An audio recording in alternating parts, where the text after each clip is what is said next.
ছেলেটা আগে 10 কেজি চাটতো,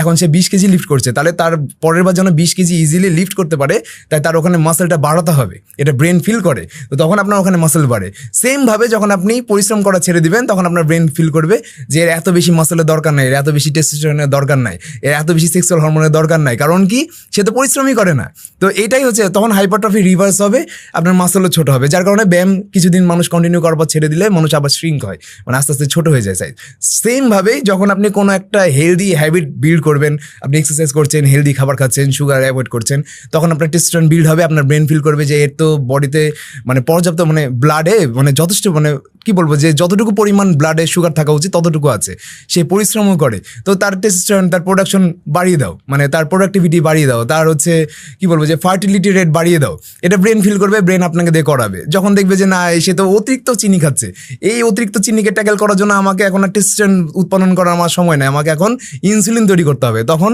সেটা কমে যাবে, মানে টেস্টোস্টেরন প্রোডাকশন কমে যাবে, ইনসুলিন বাড়ায় দিবে। এইভাবে